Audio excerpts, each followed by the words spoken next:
하나님께서 창조하신 우리 사람이라는 존재는 참으로 대단한 창조물임을 여러 면을 통해 발견하게 되지요.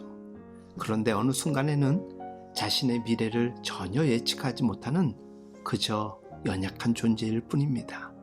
그래서 우리는 매일 매 순간을 열심히 살아야 합니다. 우리에게 주어진 기회가 어떤 모양이 되었든 우리가 전혀 생각지 않은 어느 시점에 갑자기 닥치게 될 것이기 때문입니다. 데살로니가전서 5장 2절로 3절에 기록된 말씀, 주의 날이 밤에 도둑같이 이를 줄을 너희 자신이 자세히 알기 때문이라. 그들이 평안하다 안전하다 할 그때에 임신한 여자에게 해산의 고통이 이름과 같이 멸망이 갑자기 그들에게 이르르니 결코 피하지 못하리라. 이처럼 우리의 종말이 어느 날 갑자기 닥친다고 할지라도 후회를 남기지 않으려면 부끄러울 것이 없도록 잘 살아야 합니다. 시인 윤동주의 고백입니다.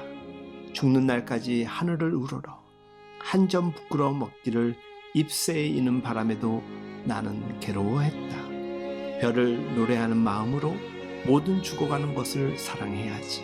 그리고 나한테 주어진 길을 걸어가야겠다. 오늘 밤에도 별이 바람에 스치운다. 기독교 색채가 진하게 나타나는 윤동주 시인의 시입니다.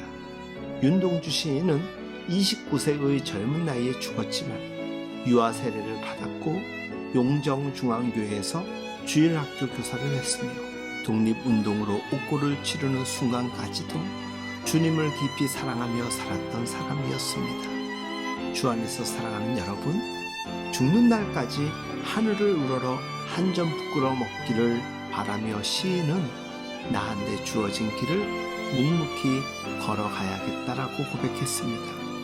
이보다 더 정직하고 깨끗하고 아름다운 마음이 어디 있겠습니까? 바라고 소망하기는 하나님 앞에서의 부끄러움이 없는 삶이 가능하진 않겠지만 그래도 열심히 믿음 생활하며 부끄러운 삶의 모습일지언정 부끄러운 고백은 아니길 간절히 바라봅니다. 여러분들은 지금 매일의 삶이 부끄럽지 않도록 잘 살아가고 계십니까? 아니면 철면피처럼 하나님을 인식하지 못한지, 아니 무시하며 살아가고 있진 않은지요. 철면피라는 말은 옛날 중국의 왕광원이라는 사람으로 인하여 생겨난 말입니다. 이 사람은 출세지향적인 인물이었고 자기의 이익을 위해서라면 수단과 방법을 가리지 않는 아주 파렴치한 사람이었다고 합니다. 자기가 어떤 목표를 설정하면 그 목표를 달성하기 위해서는 어떤 사람에게든지 거짓말도 하고 모함도 하고 피해를 주기도 했습니다. 이렇게 수단과 방법을 가리지 않고 좌충우돌하다가 망신도 많이 당하고 수없이 매를 맞기도 했답니다. 그러면서도 옛날 버릇을 못 고치고 계속 그런 못된 행실을 하고 다니자 주변의 사람들이 왕광원의 얼굴은 가죽의 두껍기가 10겹의 철각과 같다라고 했답니다. 이 말에서 철면피라는 말이 생겨났다고 합니다. 우리는 적어도 하나님 앞에서는 철면피라는 책망을 듣지 않아야 합니다. 오늘의 메시지를 시작하며 하나님께서 당신의 창조물인 우리 인간을 대단할 정도로 잘 만드셨음을 이야기 드렸습니다. 그런데 어찌 보면 우리는 한치 앞도 모르는 인생이라고도 말씀드렸죠. 우리가 대단한 존재로 지음받음은 하나님을 인식하는 삶을 사느냐, 그렇지 않은가를 통해 판가름 납니다. 하나님을 인식하는 자는 하나님 앞에서나 사람들 앞에서 정직하게 살아가며 최선을 다합니다.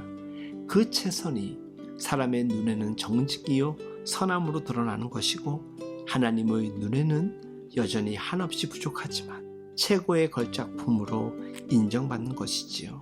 그러니 우리가 하나님을 인식하며 하늘 아래 한 점 부끄러움 없을 리는 없지만 부끄러운 짓 하지 않기 위해 신앙인의 삶을 제대로 살아내는 것은 매우 중요합니다. 그러기 위하여 우리는 매일의 삶을 돌아보며 자기 성찰과 회개를 통하여 부끄럽지 않는 삶을 살아야 합니다. 주 안에서 사랑하는 여러분, 하나님을 인식하며 살아갑시다. 그 인식이 우리를 정직과 성실함으로 안내할 것이며 그 즉시 사람들로도 하나님께로도 사랑받는 자가 되게 할 것입니다. 그런 우리 모두의 삶을 축복하고 응원합니다.